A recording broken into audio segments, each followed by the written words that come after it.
levas aqui que nem sabes. Senta-te aqui para termos uma conversa sobre o morto. Óbvio, é tudo sobre morte. That's all about death. É verdade, People. fim de semana. Sim. Hoje, Ai. vocês já sabem Sim, que temos sempre um número, é como a revista portuguesa, há sempre um número sério.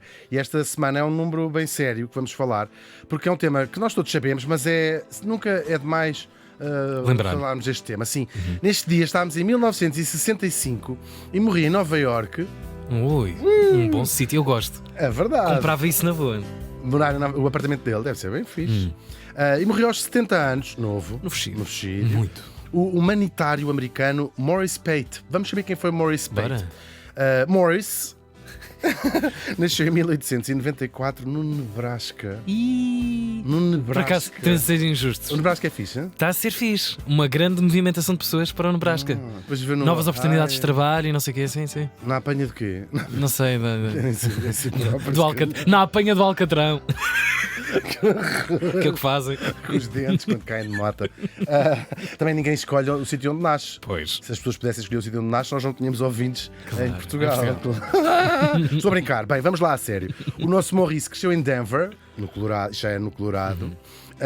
E lá estudou também em Denver, depois morou no Ohio. Enfim, aquele homem correu o mundo, ainda vai correr o mundo ainda mais. Ele trabalhou algum tempo num banco, até que chegamos ao ano de 1916. Ele estava muito bem lá em Denver.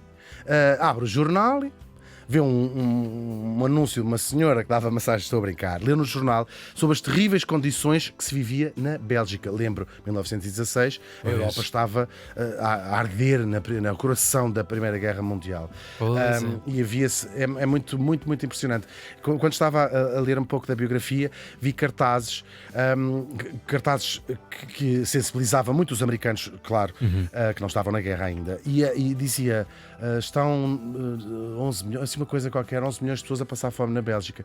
E às vezes fazemos um fast forward para situações na Bélgica onde, que recebe muitos refugiados. Enfim, tudo isto nos lembra como as coisas, Há pouco nada é mais de 100 garantido, anos, como, claro.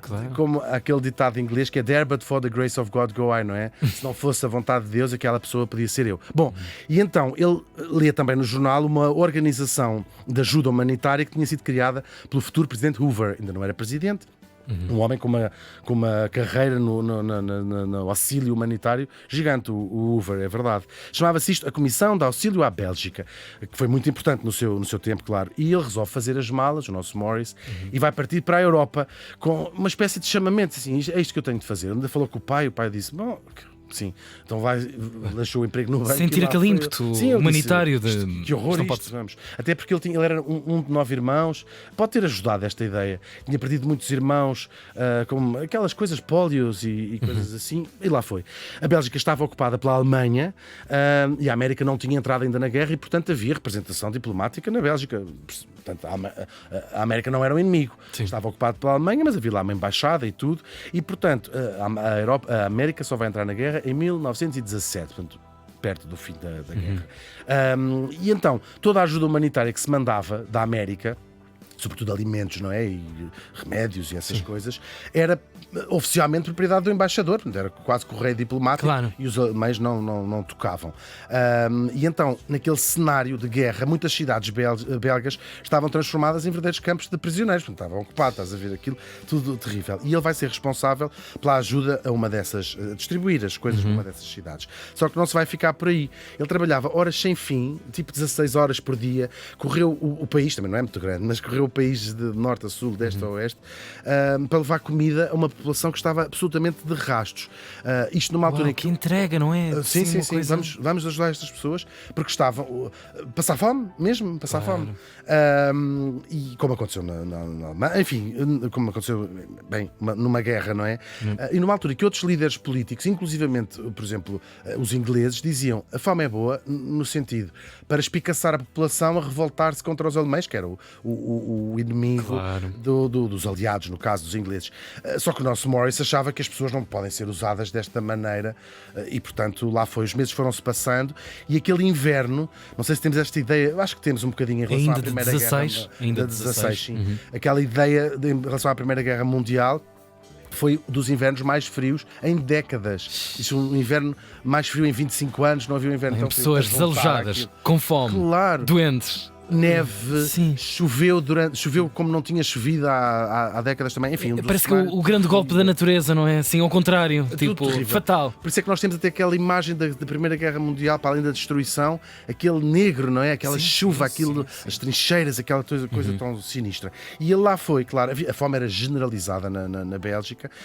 Ele nunca desistiu da sua missão, até que a América entra oficialmente na guerra, e ele foi lutar à séria, como engenheiro até no exército. No final, as ações dele e de outras pessoas, claro, desta tal comissão, terão impedido que mais de 10 milhões de pessoas morressem à fome. São aqueles números que se falam, claro. Sim. Podem ter ajudado a ter salvado este número de pessoas. A guerra acabou, mas não acabou a necessidade de ajuda humanitária, pelo contrário, não é? E o nosso Morris vai transformar aquilo na missão da sua vida. Ele fez parte de uma comissão mais ampla de apoio americano à Europa em geral, depois da guerra. Esteve na Checoslováquia, na Rússia, onde houvesse fome, lá ele a Europa na lamúria completa, não é? Completamente, sim. No pós-Primeira Guerra Mundial. Mesmo. Que cenário. Ele muda-se para a Polónia. E foi um homem de negócios durante algum tempo. Representava a Standard Oil, sabes, é uma empresa de petróleo americana. E na Polónia escolheu ele, era onde vivia. E em 1939 acontece o inimaginável para todas as pessoas que tinham passado pela Primeira Guerra Mundial, não é? Já vi este filme. É incrível, é claro. E ele vivia precisamente na Polónia e, portanto, a Alemanha vai invadir a Polónia e vai começar a Segunda Guerra Mundial. Ele foi diretor do Fundo de Auxílio à Polónia, portanto, agora estava naquele país, não é? E fez também parte da ajuda a outras comissões que ajudavam prisioneiros de guerra, enfim. E a Cruz Vermelha Americana também levava alimentos, remédios, outros apoios, às vezes agasalhos, todas estas coisas que são precisas das pessoas que estavam apanhadas pela guerra, quer soldados, quer civis. Depois, em 46, há a paz, mas percebe-se que o trabalho de reconstrução está apenas a começar, não é? A Europa devastada, claro, por duas guerras. E ele bem conhecia esse enquadramento, já tinha vivido uma outra guerra, era quase um pós-Primeira Guerra, e agora repetir outra vez tudo com a Segunda Guerra Mundial. Quase que deve ter havido uma onda de irrealidade disto ter sido tão curto, em tão curto espaço de tempo. Estamos a falar praticamente 20 anos apenas que separam uma coisa da outra, não é? Mesmo. Ele vai fazer parte de várias ações de luta contra a fome, era o principal foco do seu trabalho, e depois, em 1946, vai ser convidado para ser o primeiro diretor de um programa, tinha-se criado as Nações Unidas, e as Nações Unidas lançam um programa para ajudar aquelas que são sempre as pessoas mais vulneráveis, que são naturalmente as crianças, não é? Era um programa que era suposto durar apenas 3 anos e que se chamava Fundo de Emergência Internacional para as Crianças das Nações Unidas, que é conhecido pela sua sigla em inglês, UNICEF, que ele vai ser o diretor para o resto da sua vida, são mais ou menos 20 anos. É um programa, nós sabemos hoje, vai durar muito mais que 3 anos, vai durar até hoje, ainda existe, como sabemos, a UNICEF. Uma instituição. Uma instituição, sim. Porque rapidamente se percebe que aquele trabalho não acabava na guerra, não é? Ou seja, foram resolvendo aquele problema das crianças desalojadas pela guerra e tudo mais, e fome e isso tudo, mas depois começou a abrir a sua visão, ele próprio, é ele que se deve, e disse assim, não, a missão da UNICEF tem que ser em todo o mundo. E tal como tinha feito na Bélgica 20 anos antes, como falaste há bocadinho, arregaçou as mangas e agora, pelo mundo fora, abriu fábricas de penicilina que ajuda a salvar vidas, uma coisa tão simples, não é? Na Índia, no Paquistão, no Chile, teve na Jugoslávia também. Criou centros de distribuição de leite, por exemplo, no Congo e outras zonas de África. E também, agora a UNICEF, a fazer parte oficial das Nações Unidas, ajudou governos a criar os seus próprios planos de apoio às crianças. E depois, nos países ricos, criou uma rede de recolha de donativos, começa pela América, que ainda hoje é uma das marcas de imagens de marcas da UNICEF. Que bênção de homem! É mesmo um homem usar toda a sua teia de influências. Tal e qual. E isso mesmo que ele fez também, incrível. Um trabalho importante, que foi chamar para esta causa outras figuras a Eleanor Roosevelt, um caso, e nós sabemos tantos embaixadores e embaixadoras da UNICEF, chamadas da boa vontade, claro. Não é? Que existem, que se juntaram a esta luta contra o quê? A pobreza, a fome e as doenças também. Ele visitou mais de 130 países ao longo da sua vida e terá ajudado a salvar ou a melhorar a vida, pelo menos, de milhões de crianças.